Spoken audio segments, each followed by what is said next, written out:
of Adventure. This is episode 233 with Alan Burak. The Art of Adventure is the podcast that helps you travel the world, run your business, and embark on an epic quest. I'm your host, lead explorer, and guide Derek Loudermilk, and you can find the show notes for this episode at derekloudermilk.com/Alan Burak. On today's show, Alan Burak is my guest, and he's an investor and entrepreneur who manages Never Alone Capital, a multi-million-dollar investment business, and CPF Wine and Liquor, which is in 42 countries around the world. We're going to talk a little bit about the details of how he runs his business, but we're going to talk more about how the personal development work Alan has done has enabled him to grow the business success that he has. So we're going to look specifically at things like what is his daily meditation practice, how he does his visualizations, his different problem-solving approaches, and how his vision has evolved and grown through time. And you'll notice we talk a lot about energy, physical energy, emotional energy, psychological energy, and how it fuels anyone who wants to do big things, and how to get that energy, how to develop energy so that you can bring your full effort into your biggest challenges, your biggest exciting problems that you're working on. So without further ado, here is Alan Burak.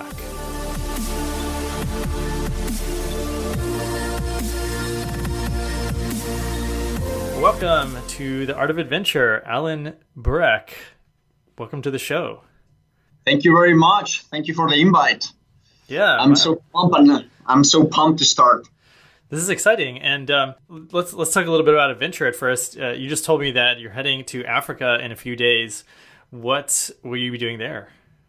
That is correct. I'm gonna go with my fiance for 10 days, and basically it's a safari/charity trip.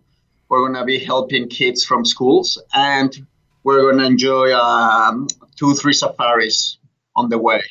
And how will you be helping these kids in the schools there? Yeah, basically, inside these schools, you have there are hundreds of kids, and basically you adopt few of those kids, and you basically help them with their scholarships, with their things for food, for things for their own house, and you can also help them for homework. You are like their dad, you know. So basically, they can Skype you, they can email you, they can do anything, and at the end, you are like their dad, and they're gonna ask you for financial help, emotional help, for any kind of help. So that's the kind of charity we are doing there. That's cool, and so I know you really you like to travel and you like to seek out experiences. Yes. What drives that for you? Because I know you lived in a lot of places growing up. Moved around in many countries. Yes, and well, my passion is to meet new people, meet new cultures. I always say that if you don't grow, you die. If you don't progress, you die. And for me, the best way to grow, the best way to progress, the best way to be your own self and to know your own self is to travel around the world. There is no better way to learn than to travel. So by traveling, I can tell you that I have learned a lot about people, a lot about culture, a lot about businesses, a lot about the world, you know? So that's what I love, and it's my passion. That's why I live for my family, and I live for traveling. Those are my two passions. Okay, and so does that mean that your successful businesses are, I noticed you didn't include those. Are those just to make money, to fuel your passion, or where does that fit in with your life? Because you've been an entrepreneur and investor for a long time. Yes, I basically all my businesses are kind of my lifestyle. You know, every time that I go and work, I'm really pumped because it's like my playground. You know, I don't see it like a workplace or a place to go and sit down and do some numbers here and there. Basically, it's my playground. It's part of my lifestyle. And it took me it took me a lot of years to make my job/businesses part of my lifestyle. Right now, I can work all around the world. My office is the world. I can work all around the world. with a laptop, with a cell phone. I don't need to be in a specific office for me to work. So that gives me advantages to travel whenever I want, when I want, with who I want. And so you've got a couple companies. One is Never Alone Capital. What is that? Could you tell me a little bit more about that? Yes, of course. It is basically an asset management firm. I basically manage people's money, and I manage their people's money inside the stock market, commodities, and currencies, basically. And is that so? You're trying to pick stocks or pick commodities and beat the market itself? Is that more than picking? Is more of a strategy. It's called trend following option trading strategy. What I use. And basically, I can tell you, I can go many years back where, I started trading at age 15, okay? It was I bought my first stock at age 15. And then I went totally broke at age 18, age 19. And I knew in that moment that I really need some systems. I didn't want to do the same mistakes over and over and over and over again. So, and I love programming. I like to make everything systematic. So basically, since age 18, age 19, I start basically creating my systems for my asset management firm. Okay, so and every day I feed my system with new variables. So all these variables are helping me to buy, sell, hold the stocks, commodities, and FX. And basically, trend following means that the price is always right. Okay, it doesn't matter if some people in the news or some other people tells you that. Let me put you an example. Let's say that some people says that Amazon is expensive. Okay, who says that it's expensive? Some people will say it's cheap. Some people will say it's expensive. For me, what I see is the right price at the right moment because it's the present. It's impossible to know the future. Anytime that you talk to someone and starts to tell you something about a future projection or something, run away, man, because they are lying. Okay, it is impossible to know what's going to happen tomorrow, and because of that, that's why I always follow the price. So if the price goes up, it's a trend, right? So I'm following the trend which is going up, so I make money while the price goes up, and if the price is going down, the trend is going down. So I follow the trend that is going down, basically. Okay, so that's what I do. I don't do projections. I follow trends from the past. Okay, and so you're slowly taking the insights, the playground, your understanding of the market, and building that into systems that then allow you to make better decisions each time. All the time. If I can tell you right now, one of the keys for success in this business is to control or to flow with your emotions. Okay, you don't let your emotions control you, because if you let your emotions control you, you're gonna be basically broke, man.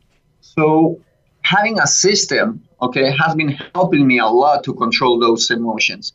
For example, every time that I make a decision, first of all, there are so many parameters that every time that I'm looking at the stock or I'm looking at a trend or something, I see at least 20, 30 parameters inside my system. And those parameters are in green, yellow, and red. Okay, for me to just follow one stock, 85% of all my parameters have to be at least green. And that's not easy. So for that, I can tell you that, for example, Today the market is going down, and I wanted my emotions told me, oh wow, I can make right now money because the market is going down. I can buy some put options right now. Okay, but then I saw my parameters and they say like, no, don't do shit, So I didn't do anything, and thanks to that, few hours later, I didn't lose money, because if I did something few hours before, I will lose money. So that's a big example of the systems that I use. And so is the reason you went broke when you were 18 because you were too emotionally invested in the markets? I was very greedy at that age. I wanted, like, I put all my money in one option, in one call, and suddenly after a few hours I lost it all. And greed is an emotion. Gotcha. And so I know that you've done a lot of personal development work. You told me that you spent upwards of $750,000 on all of your personal development, and I'm curious, how does that play into your how you run this company, this wealth management company? Wow, everything, man, everything that I know and everything that I apply is from my personal development. I can tell you that my businesses start to grow. I start to grow when I start literally following the best, and how to follow the best. I start, first of all, I start reading books, a lot of books. I was reading between two or three books per week. Okay. And then I start going to seminars. I start going to events. And then when I start having money, I start traveling and traveling and traveling. I never stop traveling. I travel east, west, north, south, all around the world to find my own answers and to follow the best. And I have been applying what for me a successful people is doing, and I applied those things to my own self. And thanks to all that, I'm doing very, very well right now, I can say. So what's one example of something where you either went to a seminar or you learned something from a book and you were able to successfully apply it in practice in your business? For example, one of my big guys, one of the people that I admire the most, and everybody that knows me will tell you this, is Tony Robbins. Okay, I love that guy. Okay, that guy truly inspires me. Okay. And one thing that the first time that I read his book, I was like shocked. Like, I was like, holy shit, this is exactly what I need, But it really touched me when I went to his first event ever a few years back, and I saw the energy he puts in everything he does. Okay, he knows how to manage. This is what I learned from him. He knows how to manage his state every second. Okay, he's always in control of his mind. Okay, the mind doesn't control him. Okay, and thanks to that, I start controlling my mind. For example, and this is a very small example of what you will know. Basically, every time that you wake up, okay, the first thing, your mind is here to protect you, not to make you happy. Okay, so anytime you wake up, the first thing your mind is telling you, okay, is to snooze that button and go back to your comfort zone. Okay, go back, you're relaxed, don't go out. It can be dangerous. It can be right now you're resting, you're comfortable. Okay, every time that you wake up, instead of doing that, every time that your mind starts to do something, you stop and say, mind, I'm sorry, but I control you. You don't control me. You are here to serve me. Okay? And in that moment, you ask yourself, what do I truly need to do today? So you wake up and you start doing whatever you have to do. This was a very small example. But what I'm saying is that you have to control your mindset. You have to control what you do and not the other way around. And be all the time in your heart, because your heart knows exactly what you truly want in life. And so is that something you do when you wake up? You think immediately about what you're going to be doing that day, or what does that actually look like for you? Well, I go 2 steps forward than that now. Right now, before going to bed, I already know what I'm going to do when I wake up, Before bed, I know exactly what I'm going to do the next day. I have visualized. I do a lot of visualizations and meditations. So at the moment I wake up, I know exactly what's going to happen in my life. That's one of my biggest strengths. So every time that I wake up, the first thing I do, no matter what, even though my mind is telling me to still be in bed or whatever, the first thing I do is, of course, take a little bit of water. You have to hydrate yourself. And then I do one of these two things. One, I start meditating, okay? I meditate for 20, 25 minutes, or I take a very, very cold shower, okay? Even though I don't like it, but that's good because the mind is telling you, oh, it's cold, don't do it. And I say, hell no, man, you're here to serve me and I'm going to do it because it's going to help me. And boom. And that way you start you start controlling your mind, okay? So I start meditating, I start visualizing, and then for 10, 15 minutes, I just write what I wrote one day before of my goals that I want for the day and what I visualize for the day, you know? So I know exactly what I want. And this is very powerful. Why? Because, for example, if you already know your 2-3 top goals of the day, and you go to the office, and then people starts calling you, and then you see that, and then you ask yourself, is this phone call gonna help me for my goal today? Yes or no? If the answer is no, you don't answer. You start having like 50, 60, 70 emails going through, okay? If none of those emails are going to help you for your today's goals, week goals, monthly goals, why you should even read it, you know? Time is the number one commodity. For me, I protect my time no matter what.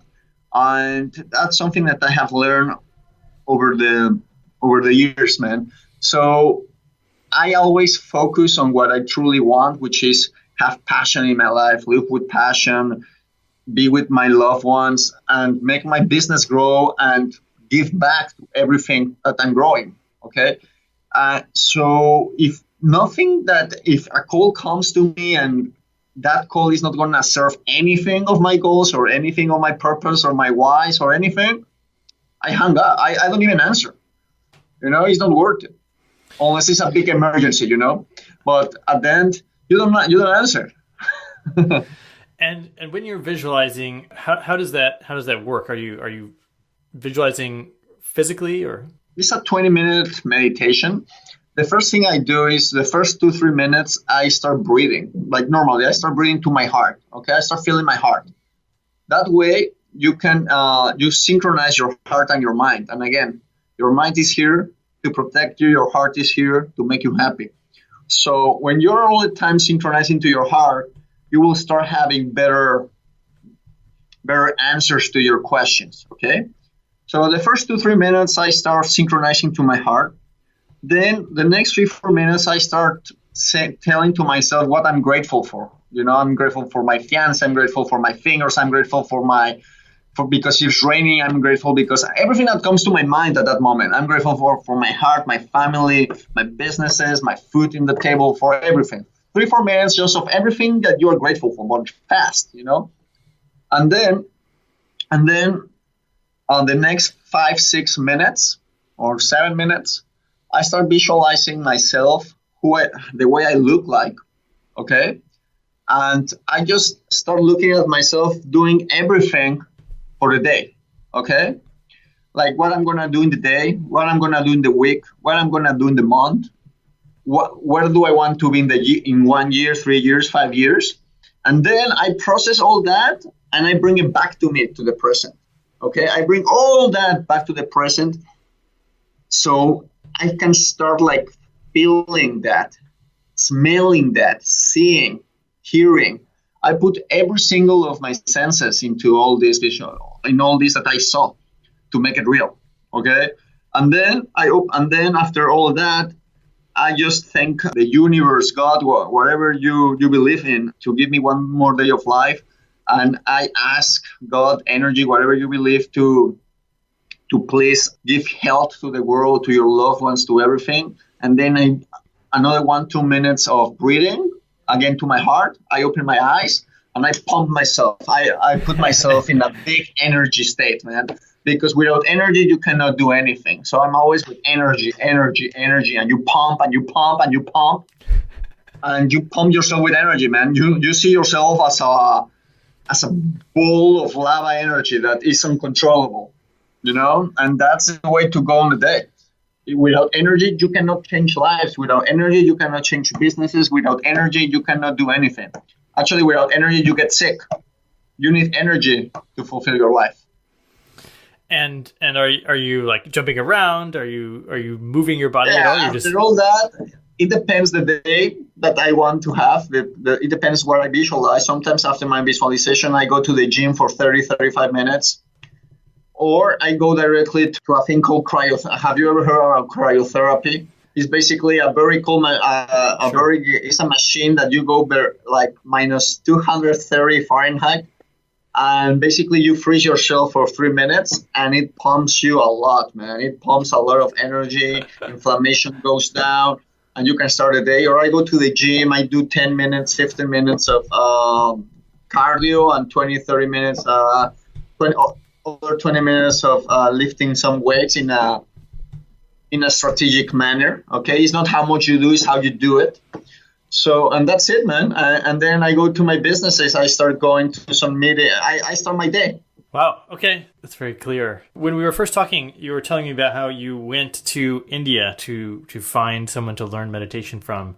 Can you talk a little bit more about what you were after and how you found the right person to learn from over there? Yeah, I was in India, and actually I met him in India, but I didn't learn in India. I also traveled to Australia, and he was also in Australia for a vacation, So basically in Sydney, he basically, I called him, hey, I'm in Australia. I know that you live now in Australia. Please help me. I know that you are the guru of gurus. I want to invite you for a coffee, breakfast, lunch, whatever you can. And so basically we went to a walk to the beach. We were walking on the beach for a few hours, actually, 2-3 hours. And I was just asking him questions like exactly what he does, what he doesn't do, all that kind of. I wanted to know about him. And basically he gave me a huge recipe, which is what I'm more than technical stuff. He just gave me what I'm telling you over and over and over again, man. Be in your heart, don't be in your mind, okay? 99% of the time you are in your mind, okay? What will happen if 99% you're in your heart and not in your mind, man? Like, just imagine humanity being in their hearts and not in their minds. Just imagine that. Look how powerful it will be, So he basically teach me how to get to my heart. And the way you do it is very simple. Very, very simple. You close your eyes and you just start visualizing a little bit your heart and breathing to your heart. Okay? And every time and in every breath that you do, okay, see yourself with a bigger heart, bigger, bigger. And as soon as the heart is bigger than your body, stop there and tell yourself who is the boss, your body, your mind, or that humongous heart. Okay? And then you start asking a few questions to yourself. Okay? Examples for what can my heart do to the world? What can I accomplish with this heart in the world? What can I accomplish with this heart in my business? What can I accomplish with this heart in the universe? And you start asking many, many questions. And that way, automatically, you're going to be on sync and you're going to be linking your subconscious and your conscious at the same time. There is no way. When you are in your heart, you are so present and so aware that automatically your subconscious and your conscious are linked one to another. Okay?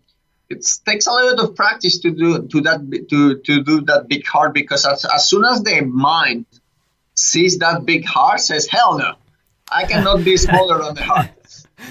Okay? And the mind is going to start wondering. It's going to start like making you feel like, oh, you have to do this. You have to go to do your to-do lists. You have to go and go to the bathroom. You have to go and eat. Your brain is going to start pumping you with so many ideas to make that heart small, and you forget that subconscious part that you have in yourself. So you have to be, every time that mind starts to kick in, you just ask yourself, no, mind, my heart is bigger. And boom, again, your heart's going to be bigger, and bigger, man. And you can learn this. Right now, I have been practicing this every single day. But right now, for me, it's very easy to pump to my heart. I just have to do two breathings, and boom, I'm in my heart. But at the beginning, you really have to like practice little by little. The first 30 seconds, then 1 minute, then 2 minutes. After you are 5 minutes, you are done, man. After 5 minutes, it's gonna be very easy since then. But let me tell you something really magical, man. When you are walking, reading, doing anything, and when you're really in your heart and not in your mind, you will start reading people much more faster. Because I will tell you why. You will start seeing people the way they are. You will start touching their hearts, their souls all the time. You're going to start seeing the real beauty of the world. Okay, every time that you go with any person, the first thing he's going to do is pump their mind. And it's all about me. You know, it's like, oh, how do I look? How is he looking? Is he like, what is he thinking? Is he not thinking? What does he want? What doesn't? Why is he talking to me? All these kind of questions, man. But when you're in your heart, all those questions, all those little things that are in the mind are like, they cannot even touch you because that's not the heart. The heart is pure truth, pure joy, pure love. Okay? And when you're talking with someone, it's funny, man. I challenge you to make this exercise. Go with someone with pure heart, and they will start, and suddenly you will start feeling that they're being like, they are like putting their shields, their mind shields, like, what does he want? Why is he looking at me the way I am? Because it's all me. And suddenly you're going to just like penetrate that shield so fast because you're in your heart that you're going to, and when you penetrate that shield, and suddenly the other guy is like, whoa, I didn't, suddenly his physiology and his focus or her focus and her physiology is going to change in a second. And you're going to just laugh, man. You're going to be in control of any situation you want when you're in your heart.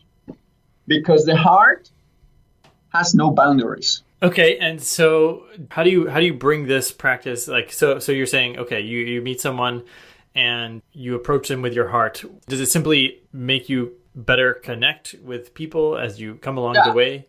When you're in your heart and not in your mind, you can see, you basically, have you ever heard, put yourself in the shoes of other people? Sure. That's exactly what happens. When you're in your heart, you can feel everything that the other person is feeling. You can see what the other person is seeing. You can see what his or her intentions are. You can know the people so fast because the mind can lie. The mind can trick you. But when you are in the other person's heart/soul, the soul is unique, man. You cannot change that. You cannot change that energy, man. And that's powerful. So when you put yourself in the other person's shoes, but from the heart, not from the mind, you will see what he truly needs. Okay? You will start feeling her suffering.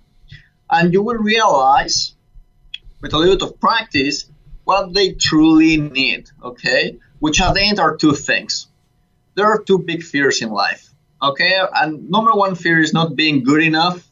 Number two is not being loved enough. Okay, everybody's looking for love and being good enough. Okay, at the end, no matter what you do, you're looking for to be loved or to be good enough. You know, and then you will see why they are who they are, man. And after when you see why they are telling you the way they are, and then when you start feeling them, and you start realizing why they are like talking to you the way they are and all that, you're going to understand them and you're going to have a much greater connection to the other human. And it's beautiful. It's so beautiful and so powerful, and you are going to grow automatically because there is, I have a rule, man. Everybody, no matter who he is, I know that I can learn something from him or from her, no matter what. There is always something new to learn from someone. So every time that I meet a new person, every time, I don't ask them, but inside my mind, okay, I go, what can I learn from this person? I don't care if he's like threatening me or he's yelling or he or her is like in a bad mood or in a good mood or whatever. What can I learn from this person at this precise moment? And my second question is, what can I ask or what can I do for this person to feel love? And that's it, man. In a second, your life changes, your perspective, your focus changes. Okay, so I get that can make you feel really connected, and it can make the other person feel understood and loved and good enough and all those things. How does that come into play, for example, when in your business, for example, if you're trying to grow it or to do something big that feels like a big challenge for you? How does that help with, I don't know, doing something that you've never done before, which to many people would seem a little bit scary or overwhelming? Yes, no, I totally agree with you. And what I was gonna, again, the mind is here to protect you. The heart is here to make you laugh and to be loved and give love. So let me give you an example that happened to me yesterday in my business. For example, I had a big challenge, a big problem. Okay, and what did I do? It was a business problem. Okay, and actually, I don't call them problems. I call them little challenges, man, because you have to know how to use your language to anything, because language is a big key part of how you do and how you see things. But let's use the word problem. Yesterday I had a big problem in my business, and suddenly I was in my mind all the time. I was being a little aggressive with my own self. I was like a little bit frustrated because it was not going my way, etc. And then I stopped, I start breathing, and I told myself, okay, Alan, how big is this? Okay, how truly big is this? So you start putting this in perspective. How to put it in, I will tell you how I put everything in perspective. Again, going to your heart. It's easy. You close your eyes for 1 minute, okay? And you just said, you basically put yourself in your heart and you only think and feel. And then you feel and think, Alan, why are you doing what you're doing right now? Like, but talking to your heart, not to your mind, like, what's the purpose right now of why do I have this problem? Okay.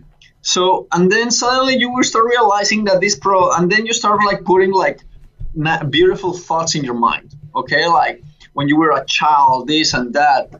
And then that problem automatically is going to get smaller and smaller and smaller. And when you feel that problem is already kind of small in your mind, you ask yourself, okay, how can I solve this nice problem from my heart? And you will see, man, I challenge you to do it, man. You will see that the heart will have the answer of how to solve that problem. Okay? But the mind is going to stop you because it's not going to be probably easy. Okay, to solve. The heart will always know how to solve it.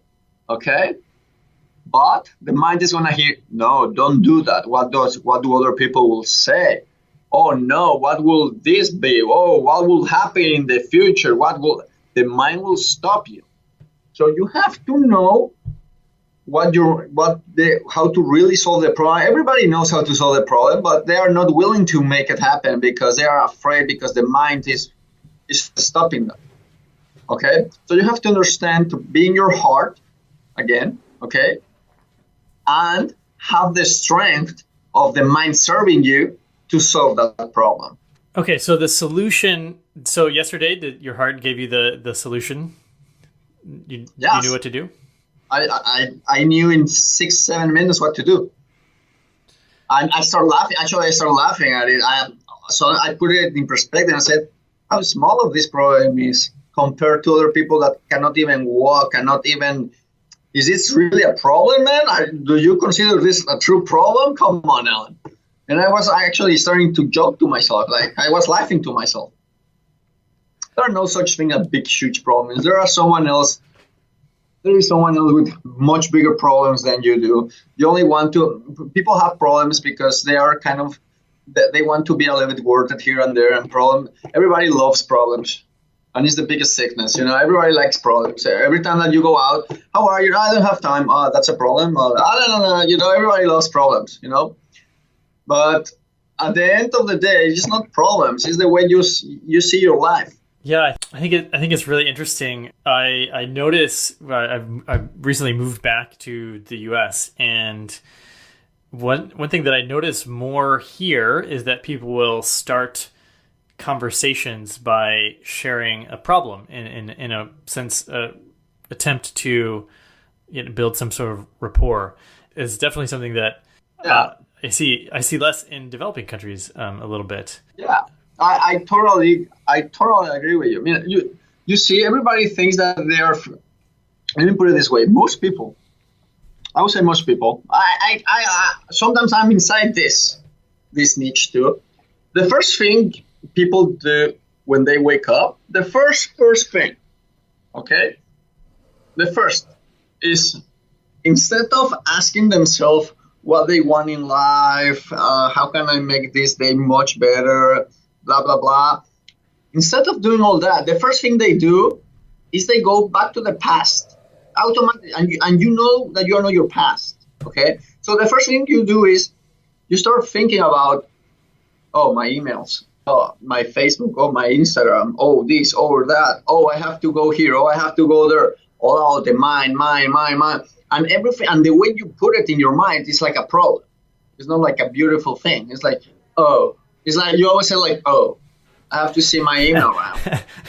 It's like, oh, I have to take a shower. Oh, I have to eat breakfast.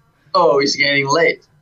Oh, it's lunchtime now. Oh, I'm sleepy. Oh, I have to go back. Oh, I'm going back. Oh, cool, I'm going out. Well, I don't have the energy to be all day out, It's like you're always looking for a problem for every step you do in your day. What if,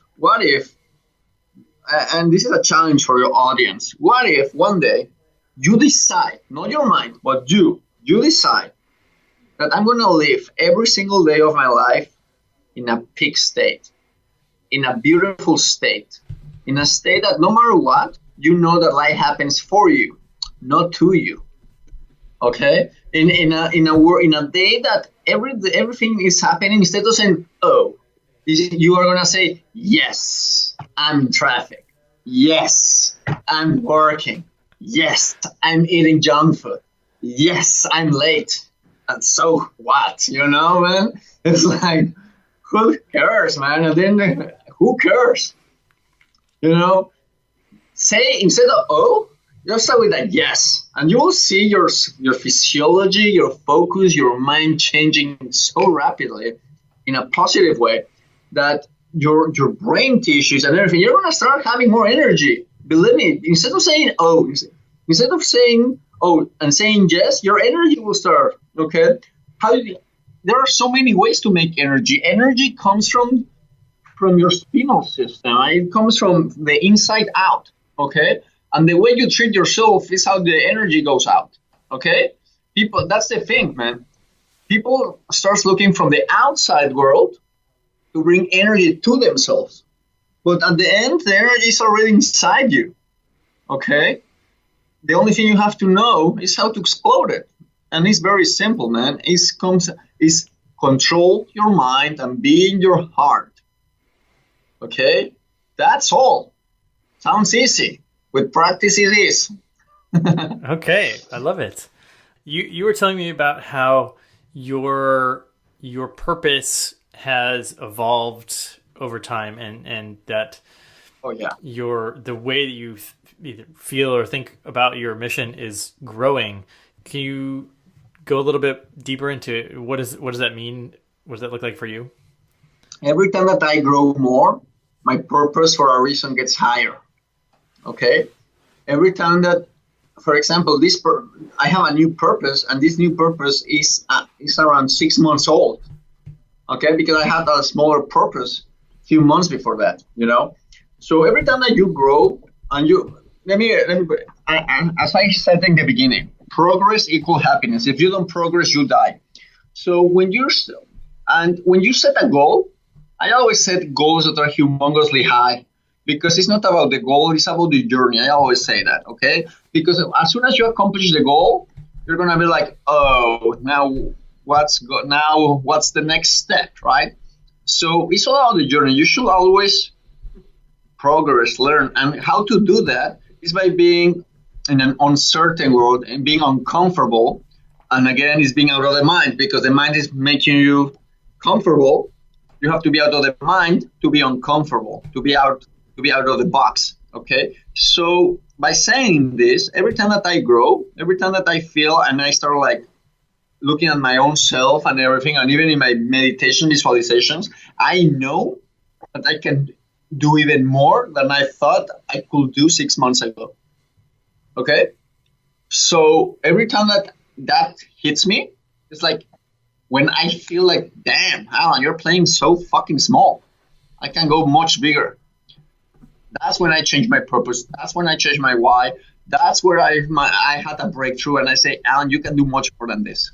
You are much more than all this, and you are going to go higher than this. I'm raising my standards. I will raise my standards, and I will impact even more. So what was your purpose as you described it 6 months ago, and then what is your new one, and how do you specify that? Yeah, my purpose 6 months ago basically was to I'm always a giver, okay? And one of my biggest purposes in life is 6 months ago, okay? It was to feed 500 million people. Feed 500 million people, okay?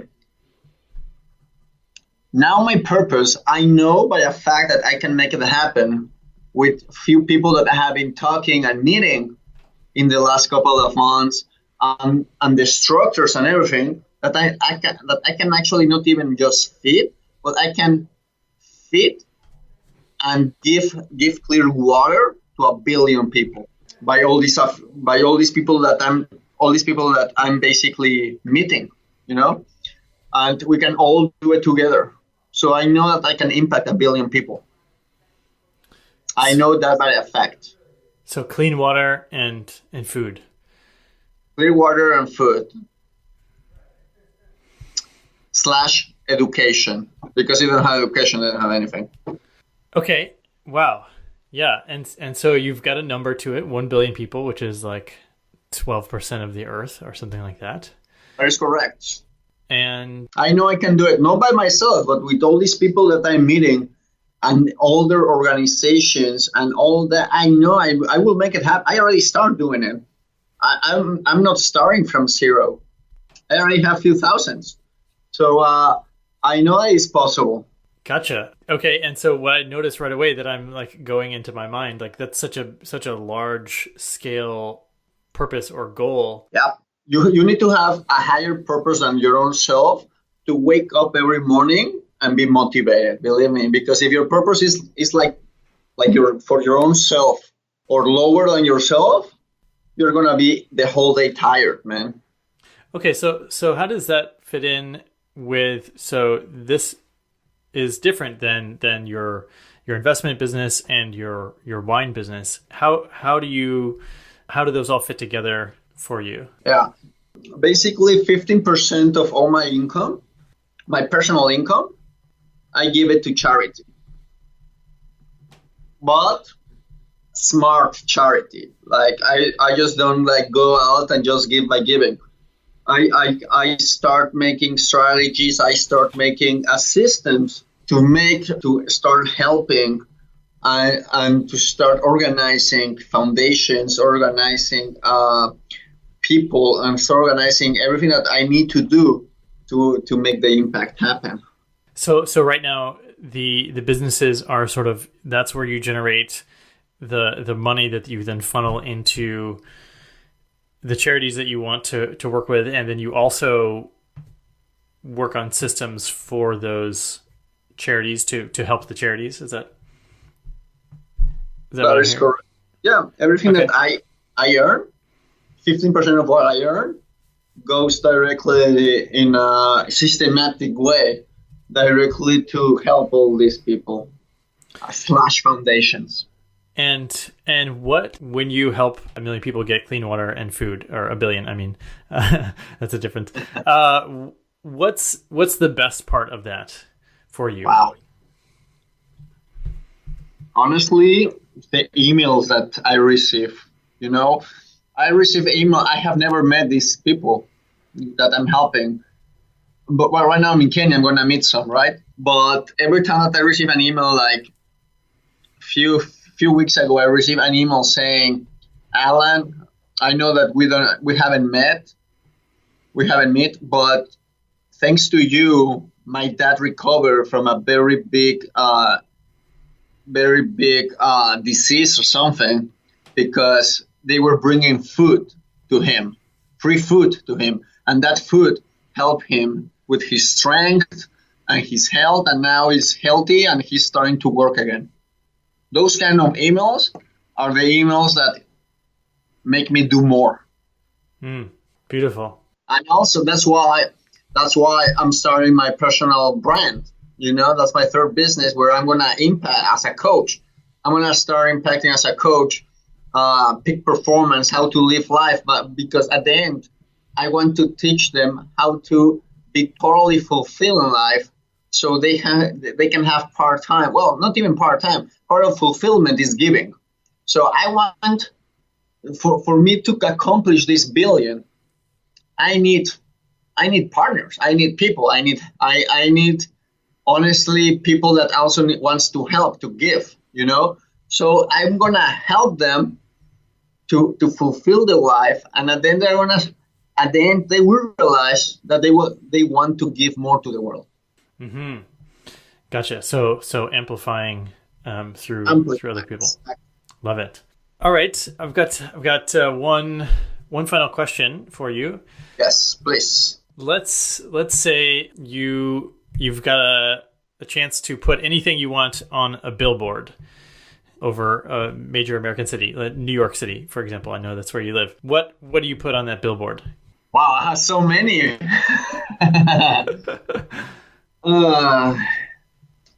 In New York, right? Because it depends. In New York, honestly, one that will help a lot, it will be, I already told you, but no. I want to say 2 words: be grateful. In New York, I will put be grateful. Brilliant. Love it. Alan, where can people find you online? Yes, well, I'm launching my book next year. I'm also in alanburak.com and neveralonecapital.com, cpfgroup.com. I'm also in LinkedIn, Instagram, Facebook, all that. Excellent. Alan, thanks so much for coming on the show. I love your willingness to really take us through your own personal process. It's very helpful to see with such detail how you approach your energy and meditation, and so really appreciate you coming on the show and sharing that. Thank you. It's my pleasure. Thank you very much, Burak. Yeah. I'll talk to you soon. Bye. All right, another great interview with Alan Burak. I think the main takeaway for me was having another tool in my quiver to solve problems. You guys know that I like to be creative and rely on mentors and gather key insights to solve challenges and problems. And I really like his approach of how to use your heart to solve problems.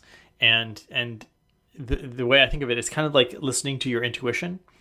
And there's definitely a lot of knowledge inside that's not sort of in the cerebral cortex, in the mind, as he calls it.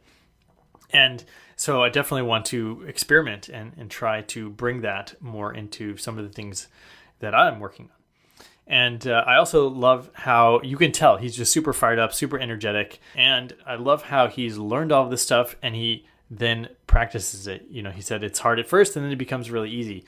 So this is a sign of someone who really goes out, seeks what they want to learn, and then immediately puts it into practice. And that is why he's able to personally grow so quickly and grow his businesses as well.